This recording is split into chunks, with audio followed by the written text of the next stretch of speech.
Sí, Estamos listos, ok, ya. Es que estábamos conectándonos con las distintas redes sociales porque ahora estamos mucho más cibernéticos. Ah, sí. Especialmente en este programa con Paola Ibar, que todos los días jueves, antes eran los días martes. Los martes. Pero ahora estamos trasladados para los jueves. Vamos a estar para los jueves. Vamos a estar para los jueves. El jueves es buen día. ¿Sí? ¿Tú encontrás? Sí. Casi fin de semana. De fin de semana para conversar, para reflexionar. El día de Júpiter además. Ah, sí. El día de los sagitarianos.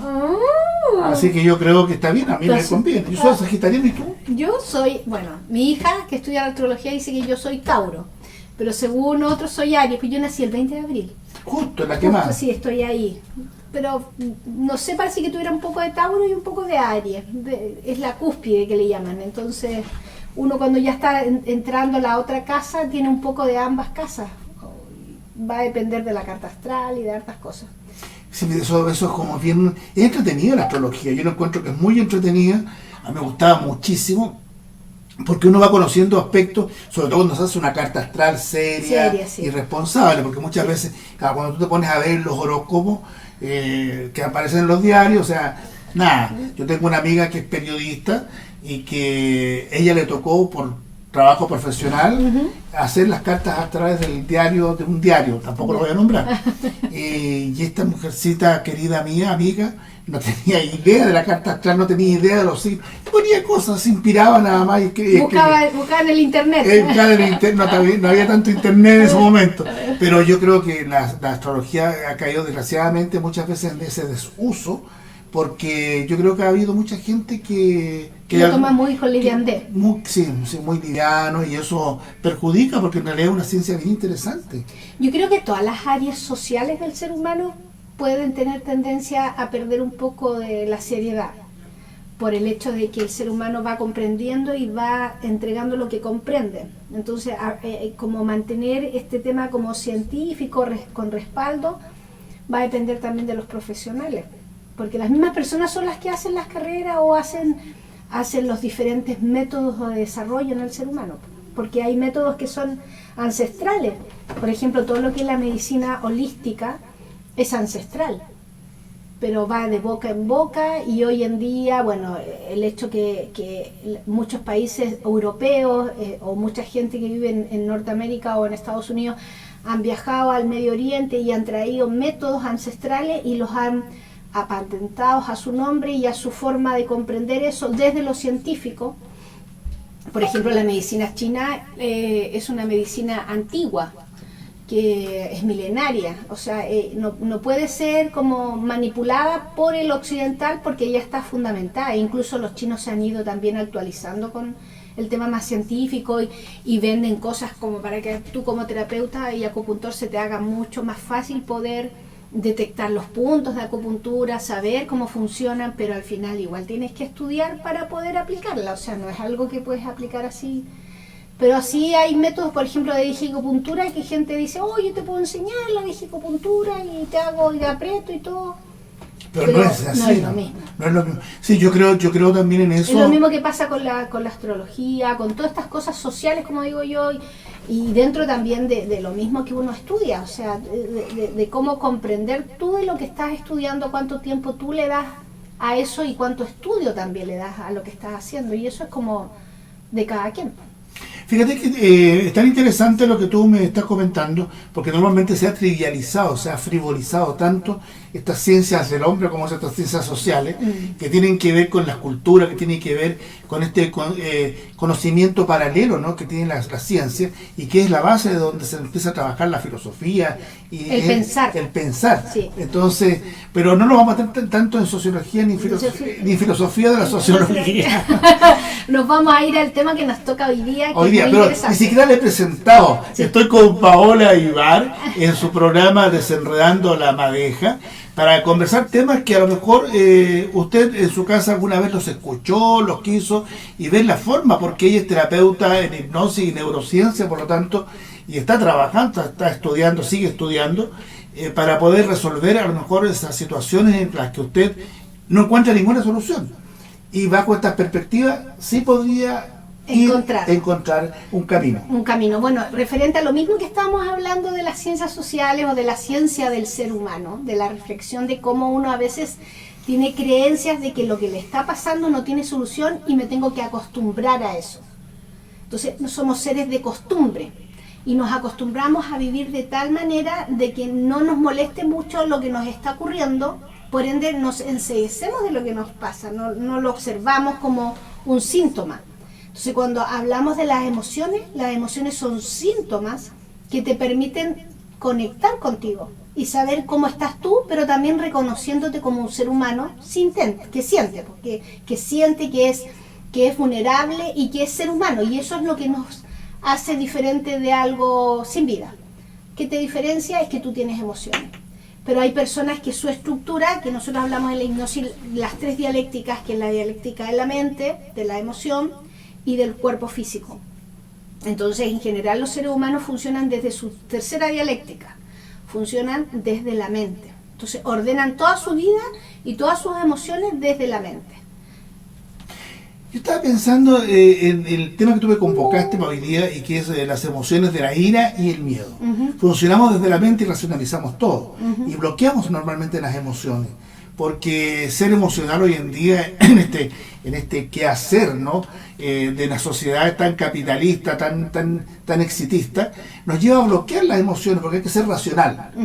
El ser emocional no tiene función, no tiene sentido, pero resulta que es tan racional eso, que bloqueamos justamente la emoción de la ira, o no sabemos controlarla, y yo creo que hoy en día justamente uno de los grandes problemas de salud mental que hay en nuestro país es justamente eso, los bloqueos de la ira, y también del miedo. Entonces, aboquémonos a eso, porque la ira además es un pecado capital. Lo que pasa es que la ira está muy mal también tratada, y también está vista como algo malo. Yo creo que la emoción que más se critica son la emoción de la ira, porque la ira es un desborde de la emoción. Entonces, cuando tú entras a un cuadro de ira, tú vas a entrar a la ira, y la ira no va a ser un motor de moverte, porque la ira, en el fondo, según la medicina china y según ciertas culturas que han trabajado en las emociones ancestrales, sobre todo la medicina china, que habla sobre el hígado y el hum, que es el subconsciente que habita en el hígado, y la neurociencia también habla de la ira y del miedo como una emoción de sobrevivencia. Entonces, hoy en día, lo que se habla es que tú tienes que lograr inteligencia emocional. Pero yendo a la ira, ¿por qué la ira está castigada o está prohibida? Porque es una emoción que como no la sabemos controlar, la ira vendría siendo esa pasión, ese descontrol que te viene por un desagrado y que tú lo quieres expresar, pero no tienes control en él. O sea, tú estás desagradado o estás enojado o enojada y empiezas a tener esa ira y te empiezas a encender.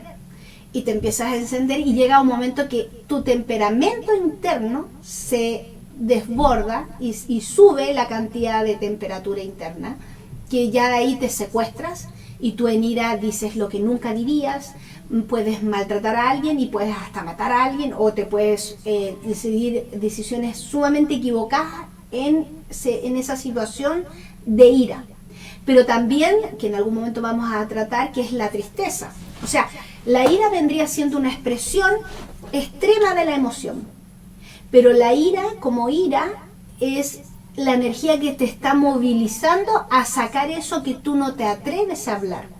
El tema, como no tienes la inteligencia emocional para reconocer eso que te está desbordando, que tú sientes que te molesta en el pecho, que te cambió la temperatura, te cambió tu estado, tú decís, esta cosa no me está gustando lo que está haciendo esta persona, en vez de tú respirar y decir, ya, ok, ¿por qué no me gusta lo que hizo esta persona?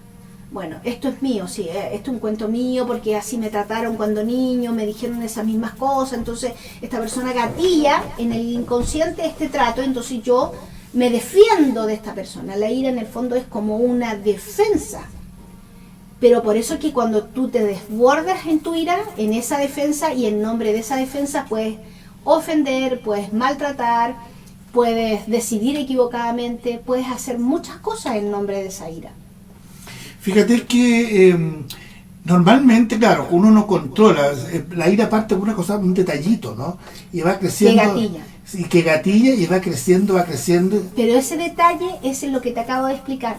¿Por qué a mí me da rabia el otro? ¿Por qué el otro me está provocando enojo? porque esa persona, el ser humano, tenemos que entender, todos los que veamos el programa, los que estén escuchando ahora y los que verán después, comprender que el ser humano aprende con el otro ser humano. El ser humano aprende a través de un sistema que se llama el sistema del espejo. O sea, tú eres mi espejo. Por eso es que yo necesito relacionarme con un otro. Claro, el irte ermitaño, encerrarte en una montaña, es un camino fácil ese. Igual es fuerte porque te quedas solo y empiezas te puedes volver disociado de tu realidad, porque ya empiezas a relacionarte contigo mismo, porque el ser naturalmente necesita de un otro. Necesita de compartir con otros. Pero el riesgo de compartir con otros es que casi siempre los más cercanos, que son los que son parte de tu familia, de los que tú estás y son los más cercanos tuyos, ellos frecuentemente te muestran lo que está en el subconsciente.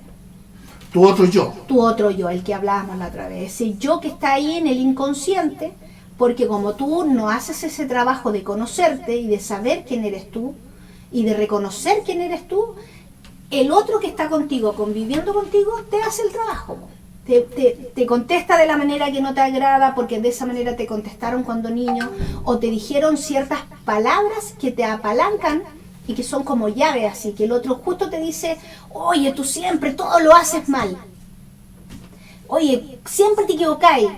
Pero él te está usando ese término porque para él en su vocabulario es lo que él conoce, pero nunca lo está haciendo con la intención ni está colocando la fuerza emocional en eso más de lo que te está diciendo.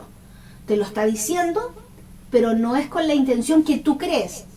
Y como gatilla en ti eso que escuchaste de niño, que siempre te decían que todo lo hacías mal, mira, no eres capaz de hacer nada bien, y tú fuiste escuchando eso y te fue mermando tu autoestima y te generó una herida de infancia, y que ese compañero de trabajo, tu compañero afectivo, de pareja, te dice eso y activa como una llave y te abre esa sensación. Entonces, como tú no la quieres sentir, la ira es la que rechaza eso. Dice, ¿por qué me viene a tratar así? ¿Por qué me dice eso? Y empiezas a discutir con él y ¿por qué me estás diciendo que yo lo hago mal? ¿Y de dónde lo sacaste tú? Y no sé qué. Y empiezas a discutir y el otro queda mirando y yo no tenía ni una intención de decirte nada porque te enojas así. Y ahí viene el problema de los que se llaman los problemas de interrelaciones con los demás. La interrelación con los demás a nivel social.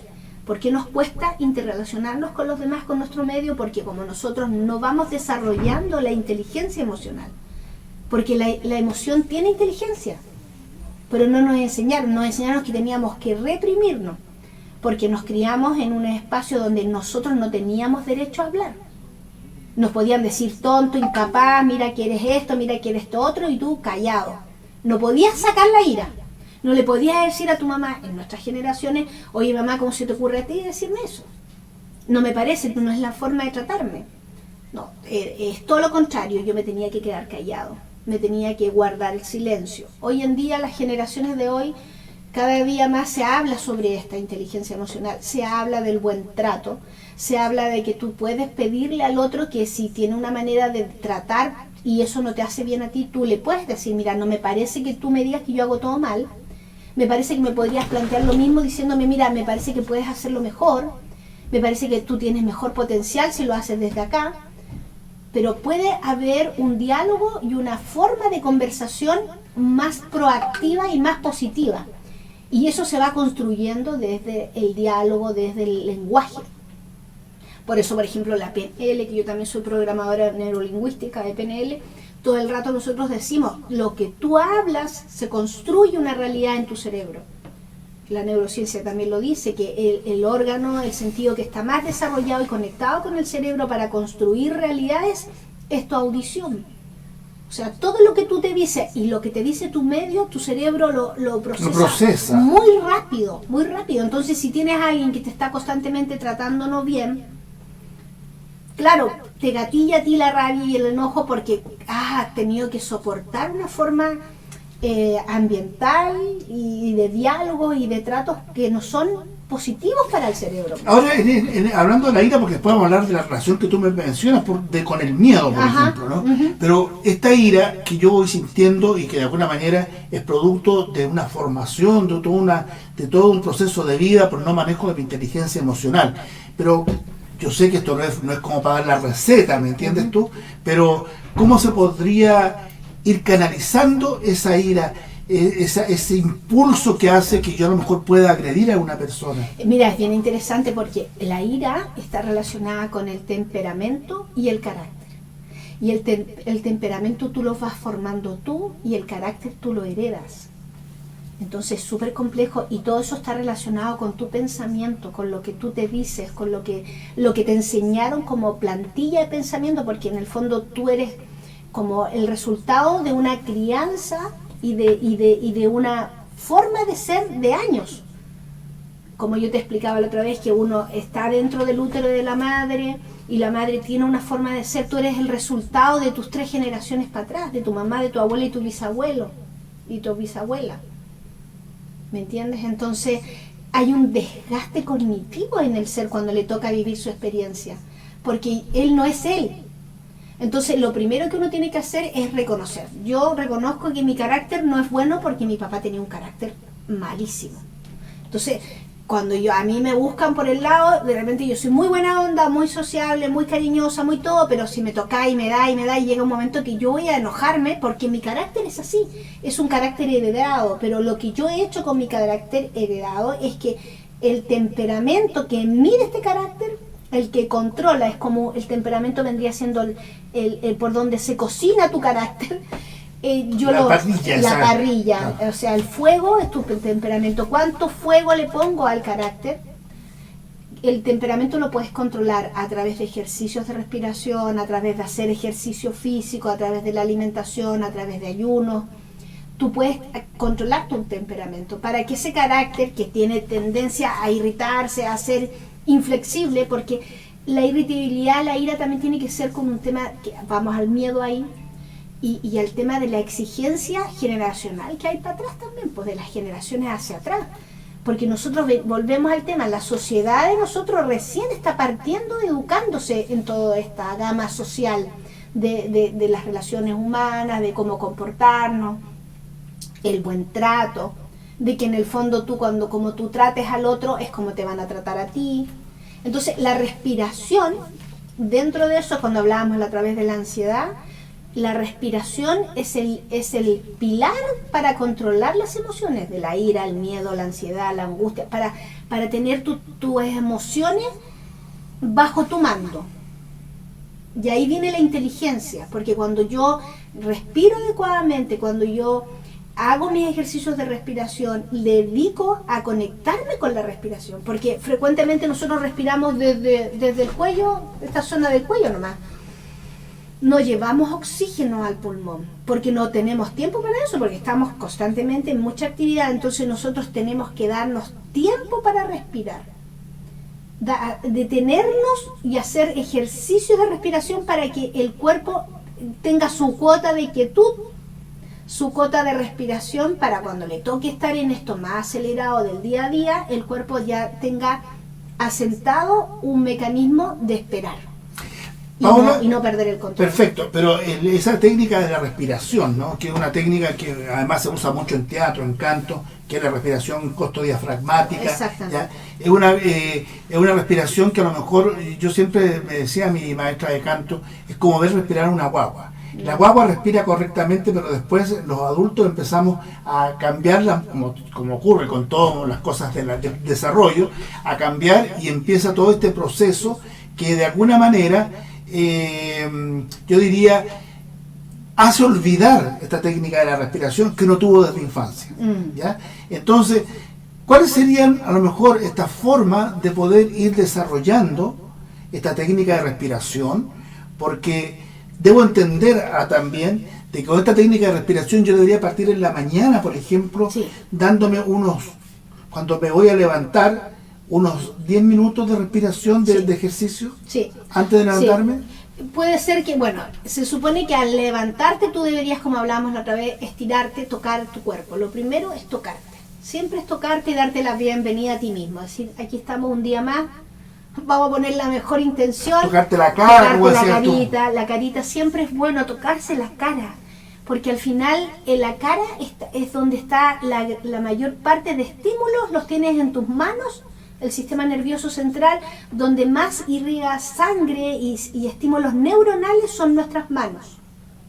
Donde el cerebro, donde genera más neuronas nuevas. Entonces cuando tú te acaricias tu rostro y sientes ese estado de fraternidad contigo, de decir, aquí estoy. Ay, ¿cómo estáis? ¿Cómo dormiste? No, más o menos, pero ya vamos a estar bien. Y ahí luego, pararte, estirarte, súper bueno, es estirar el cuerpo, elongarlo. Y luego de eso, la respiración diafragmática es siempre respirar profundo y hacer un espacio de apnea. Y en ese espacio de apnea yo abro costilla y subo el diafragma. Y sostengo 2 segundos, 3 segundos y después exhalo. O sea, respiro profundo, abro costilla, sostengo abriendo costilla, subo el diafragma, después exhalo.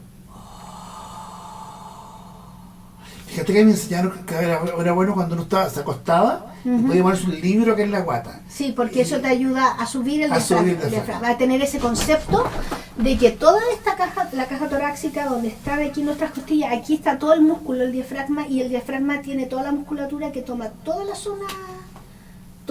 zona abdominal. Entonces el diafragma toma todo, hasta la zona pélvica. Entonces cuando yo estoy, bueno, la respiración, eso tendría que venir con ropa de deporte un día y hacer los ejercicios diafragmicos para que dejemos ese día especialmente para que la gente... Sería interesante porque yo creo que esto, en la medida que conversemos esta parte teórica, entre comillas, porque tú estabas hablando incluso de tu relación de vida diaria y histórica, entonces de poder mostrarlo, porque fíjate que me está escribiendo Adamo, que le agradezco su contacto, y dice: hola, buenas tardes, amigo Carlos. Consulta, porque hay momentos que me siento con ganas de llorar y frustrado de lo que hoy pasa. ¿Qué será? Sí, porque hay personas que sienten la realidad emocional más desde la tristeza y otros desde la rabia. Pero fíjate que la emoción que paraliza al ser humano y lo deja como más en depresión es la tristeza. Porque la ira, al tú es como que... al escapar, al lanzarte, te liberas. Te liberas, tú, claro. Ya estoy frustrado, no me resultó este proyecto y digo, por la nada. Listo, saqué eso, no lo dejo estancado. Por eso la ira, por ejemplo, la ira como ira es una buena terapia. O sea, la gente hacer terapias grupales y que la gente grite, grita, porque la gente no saca esa emoción de la ira. Y que la ira en el fondo es una emoción que te mueve y te saca y te moviliza eso que tú no puedes decirlo por miedo. Fíjate que a propósito de eso, la semana pasada tuve la suerte de ser invitado al lanzamiento de la tercera antología digamos, del grupo Alborada, que funciona en la biblioteca municipal, y pasó una situación bien simpática porque estaba toda la gente escuchando todo, y había un colegio que fue, y el colegio había un chico que no se quería ir, ¿ya? Y no se quería ir, y quería quedarse, y de alguna manera ingresa así como violentamente, y todos nos quedamos pendientes porque dijimos, bueno, ¿qué es lo que va a hacer? Entonces alguien que estaba en la sala dice, bueno, ¿qué te pasa? Entonces, quiero gritar. Grita, le dijeron. Y se pega un grito, oye, pero esa cosa... Después, siente quiero seguir gritando, sigue gritando. Y fue tan bueno porque fue terapéutico no solamente para el chico, sino que también para nosotros, que estábamos, me entendiste, un poquito tensos en ese momento. Entonces, claro, el gritar yo creo que ayuda a esa liberación. El grito es bueno, el teatro lo usamos mucho también en los juegos para soltar las tensiones e ir más tranquilo, digamos, a desarrollar un papel. A movilizar la emoción. Claro. El tema es que, claro, no es lo mismo cuando este niño llega ahí, él estaba descontrolado. Y aprovechó el espacio, él está con frustración. Es lo que dice el amigo ahí, que dice, todo lo que está pasando me genera una incertidumbre y me genera una frustración que me llena de tristeza. Él lo que tiene que hacer es salir afuera y tratar de gritar, de demostrar que esa tristeza está relacionada con enojo también, con frustración, pucha, ¿y por qué la sociedad está como está? ¿Por qué el ser humano está tan olvidado o tan egoísta o tan materialista? Eso también te tiene que provocar enojo, frustración, porque es normal. El tema es que cuando yo tengo eso y lo acumulo, y acumulo la rabia, acumulo la frustración, y se transforma en tristeza, llega un momento que esa persona que tú la ves pasiva, como que triste, como que no hace nada, que está ahí, hay un momento que se le rebalsa el vaso emocional y se enoja por algo que nada que ver y le sale el monstruo. Y tú decís, ¿en qué minuto esta persona se cambió de carácter? Es otra persona, es otro ser humano. ¿En qué momento cambió? Y es porque un acúmulo de enojo que nunca expresó y que lo convirtió en una tristeza asolapada, como que me quedo quieto y no digo nada, porque socialmente está prohibido que tú digas, que te enojes. Entonces, si te pasa algo con alguien, estás cruzado con alguien, mejor anda, sale al patio, respira y grita, no es malo gritar. ¡Ah! Lo sacas el enojo, luego lo identificas, dices, ya, ¿por qué me enojé con Marcela, por ejemplo? O con Juan. Ah, este grito que salió, estoy enojado porque esta persona no respetó el acuerdo. Yo le dije que lo hiciéramos de esta manera y yo le dejé súper claro y ahora me cambió todo el acuerdo. Me lo cambió todo por 100%. Entonces es normal que yo me enoje. Ahora, ¿cómo se lo digo? Mira, Marcela, fíjate, y se lo voy a decir tranquila porque yo no voy a ir con mi emoción acumulada, porque yo la saqué primero afuera, la liberé. Por eso lo haces en estas obras de teatro y dices tú que primero gritan. Es como ejercicio de atrás, claro, para poder empezar a desarrollar un personaje o que el grupo esté en sintonía, ¿no? Pero es que el teatro es el arte y es la ciencia social más clara para poder entender los personajes de la vida, Carlos. Si en el fondo nosotros somos un personaje. Siempre, el teatro de la vida. El teatro de la vida, todo el rato tú te tienes que saber ubicar, cómo decir las cosas, de qué manera. Y ahí, si no eres una persona que veraste un mal carácter debido a toda la deficiencia, tienes que pulir tu temple y lograr contenerte a ti mismo y lograr buscar mecanismos de salida. Todos tenemos que hacernos cargo de nuestro personaje. Y Paola, que son múltiples. Son múltiples, además. Sí, porque tú tienes el personaje de esposa, de amante, de amiga, de mamá, de trabajadora, de terapeuta, de no sé qué, de comunicadora. Son muchos, bueno, entre más disperso, mejor dicho, más diverso es uno, más personajes tiene. Pero no es que sea malo, es porque la vida te da la posibilidad que tú puedas jugar con las emociones. Jugar con tu vida también, como personaje. Como personaje, el campo emocional somos el 70% agua, algunos dicen que en el 80% agua. Somos seres sintientes y que tenemos la capacidad de sentirnos en todas nuestras áreas de personajes que tenemos. Fíjate que dentro de eso también uno va, a medida que va manejando la ira, ¿no? También, yo quería ir por esos tiempos que no nos pillan desgraciadamente en comunicaciones, el miedo. Tú me decías que hoy día vamos a conversar sobre las emociones de la ira y el miedo. ¿Por qué la emoción de la ira y el miedo? Porque ¿hay alguna relación? Tiene una relación directa, porque tú, como por miedo no dices lo que sientes, y de la manera para poder pasar a través de lo que sientes, te viene la ira. Porque ya el miedo te paraliza de tal manera que tú al final, a través de la ira, de ese descontrol emocional, tú expresas lo que sientes. Porque en general no sabemos reconocer nuestras emociones y el miedo te paraliza, y para moverte viene la ira, porque si no, no podrías movilizar tu acción, no podrías liberar.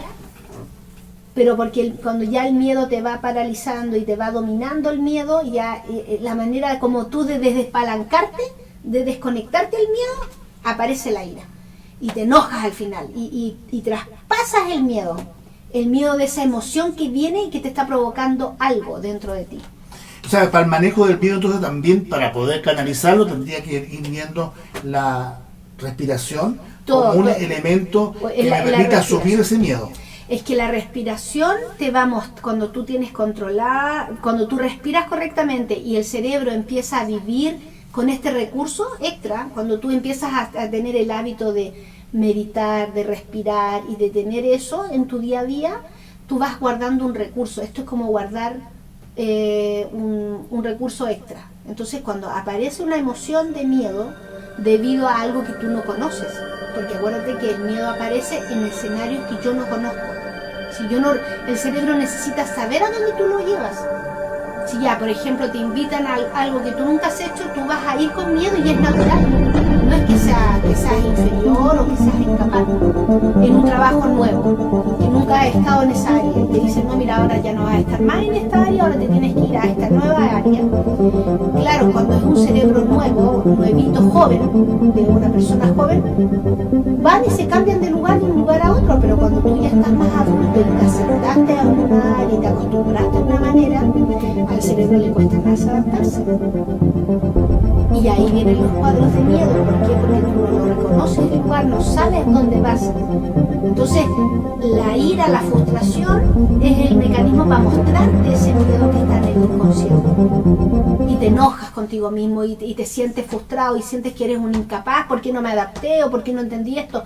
Pero cuando tú liberas eso a través de un grito, igual que el teatro, se relaja tu cuerpo y ahí recién el cuerpo relajado te dice, no, es que tengo miedo porque yo nunca he estado en el departamento de matemática y siempre me dediqué al departamento de sociales, de historia. ¿Cómo lo voy a hacer en un área que yo nunca he manejado? Pero me da miedo decirle a mi jefe, ¿sabe que usted no me mande al área de matemática? Primero porque yo no entiendo matemática, nunca ha sido mi área. Si quiere me mueve a otra área dentro del campo social, que yo ahí sí me manejo. Pero ahí yo diciéndole la verdad a mi jefe, yo bajo la intensidad del miedo y automáticamente la frustración. Pero ahí tú acabas de decir una cosa, Paola, que creo que me llama atención, en el sentido de que muchas veces yo me paralizo de miedo porque no me atrevo a verbalizar. Exactamente. El miedo te paraliza porque tú no eres capaz de identificar tu emoción.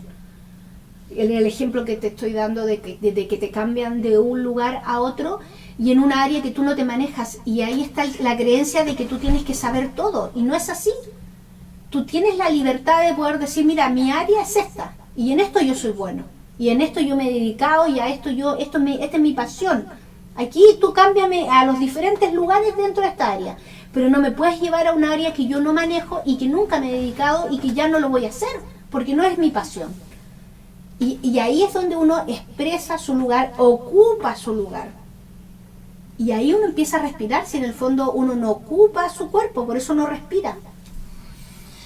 Ay, Dios, hoy nos está viendo harta gente, mandamos un saludo a Natalia Barros, a Isabel Anzorena, a don Treme Contreras, que nos están viendo a través de nuestra red de Facebook Live que tenemos acá en la radio. Pero nos pilla el tiempo, ahora, qué tema tan entretenido e interesante. Para ir controlando las emociones, o no controlando, porque es que no ¿sabes ese es el tema? Hay que sacarse esa creencia. Acabo de sacarlo, claro. No es controlar, porque ese es tener inteligencia emocional, y la inteligencia tampoco es relacionada a cuánto sé y tienes, porque también nosotros asociamos que la inteligencia es cuánto yo sé manejar temas en ciertas áreas del aprendizaje. Todas esas cosas la neurociencia y a través del aprendizaje desde este nuevo siglo XXI se ha ido botando y derrumbando esas creencias, esos muros, porque en el fondo todos somos emociones. Y yo no tengo que tener control de mis emociones, yo tengo que sentirlas para que ellas no se bloqueen y al estar bloqueadas yo me desconecte de ellas y ellas salgan como un loco fuera de mí. Como decían los grandes pensadores, hay un pensador que hablaba de... ¿Cómo se llama este pensador? Bueno, cuando ya me acuerde la otra semana te lo traigo, pero él hablaba y decía que tu ira o tu ego o tu inconsciente es como la loca. Entonces sale de ti y deja la embarrada. O sea, ofende al otro, trata mal a los demás. Y más encima la loca o el loco o ese lado descontrolado tuyo tiene la habilidad de captar las debilidades con el que está discutiendo. Entonces siempre va a ser hiriente y siempre le va a decir al otro lo que le duele. Y por eso se provocan discusiones que son tremendas, claro, y se rompen vínculos tremendos en personas que tú amas y puedes destruir su corazón, romper el corazón del otro, porque ese lado oscuro del ser es la parte intelectual en el fondo, y a ese lado no oscuro, pero a ese lado frío, se podría decir, porque no es la palabra oscuro, la corrijo, ese lado frío, ese lado concreto, ese lado de que es más racional, ese lado es el que, si tú no lo manejas adecuadamente, va a herir a los demás. Porque ese lado es el lado de la ira, que tú te defiendes, la ira te defiende. El movimiento de defenderme, de sacar algo de mí, y yo lo saco de mí, lo muevo, yo ahí me estoy defendiendo. Pero la idea no es defenderse, la idea es poder canalizarlo. Por eso que muchas personas que tienen inteligencia emocional saben que están sintiendo ese temple de la rabia, del enojo, se están descontrolando internamente. Tú lo puedes percibir, te cambia tu estado. Entonces, ¿sabes qué? Yo no voy a decir nada. Esperemos, no hablemos nada. Ese es el mejor mecanismo. O sea, cuando ya tú sientes que esto se puede desbordar y que tenemos que tomar todos conciencias, yo, tú y todos los que están escuchando y los que van a escuchar, que cuando tú no controlas la ira es el fuego interno tuyo, quema todo lo que hay alrededor y va a destruir todo lo que tienes alrededor. Relaciones, proyectos, cosas. Por eso es súper importante controlarla. Saber que es un elemento fundamental, porque la ira te mueve. Entonces eso es como el yin y yang o la dualidad de las emociones. O sea, nosotros somos duales. La emoción está, pero tiene su lado positivo y su lado no tan positivo. Entonces la ira es buena porque te mueve. La ira es la que te va a mover internamente esa emoción de dolor, de pena, de angustia que te está provocando una circunstancia determinada. Pero mejor que la movilices tú a que ella tome el control de ti. ¿Y cuál es la manera? Reconociendo cuando a ti te cambia tu temperamento. Tú vas a sentir que... Entonces yo a mi hija, como yo ya me conozco hasta el altura del partido, yo le digo a mi hijo, ya, cálmense, están pasando mi límite. No me hagan enojarme porque cuando yo me enojo y no quiero enojarme. Porque yo ya me conozco, ya uno ya va haciendo su capacidad de reconocer y saber que cuando yo estoy enojada voy a quemar la casa. Y después, ¿cómo yo recupero la casa si ya la quemé? Claro, y además entorpecen las relaciones, pues, no. Como tú dices, hasta uno puede matar a alguien sin manejar eso. Sí. Y así yo creo que son la gran mayoría de las cosas que ocurren. Y entre más miedo, más ira tienes. Porque la ira es la que te moviliza a enfrentar ese miedo. Entonces por eso es súper importante de que si tú sientes internamente ese cambio de temperamento, tú decir, a ver, respirar. Algo no me está calibrando bien. Esta persona que estoy me está haciendo sentir esto, es preferible esperar. Bueno, y ahí vienen los ejercicios de respiración y empezar a darle tiempo a tu salud mental. Si eso es el tema, que nosotros no nos conocemos. No nos damos el tiempo. Invitemos a nuestros auditores a conocerse. Yo creo que si quieren compartir mucho más con Paola Ibar, terapeuta de hipnosis y neurociencia, bueno, llámenla al teléfono más 569 818 417 72 o véanla en www.creatsystem.com. ¿System con Y o latina? Con Y. System.com. Bueno, yo creo que ahí está una herramienta interesante de Paola para conversar con ella y ver de qué manera a lo mejor uno puede canalizar mejor esa ira y ese miedo, ¿no? Es que todo eso viene desde los traumas, desde las emociones, desde las vivencias. Y para eso no hay edad para empezar a trabajarlo. No, es que yo creo que uno debería hacer ese trabajo en algún momento de su vida. Bueno, ahí está pendiente. Nosotros hacemos una pequeña pausa. Gracias, Pablo. Nos vemos el próximo jueves. Igualmente. Hacemos una pequeña, pequeña pausa porque tenemos después otra conversación con Cristian Montesino, abogado, sobre un tema que está ocurriendo en Reigolín, por la Recuerda. Mira qué interesante. Sí, bien interesante. Así que muchas gracias a todos nuestros seguidores, a todos los que nos usted vean. No me puso para nada. No te puse. No, te aparecí con la mitad nomás. Entonces déjame saludar a la gente ahí. Uy, Carlito lindo, hermoso. Ahí está, yo estaba ahí. ¿Y por qué no me decías nada? Porque yo soy tan humilde.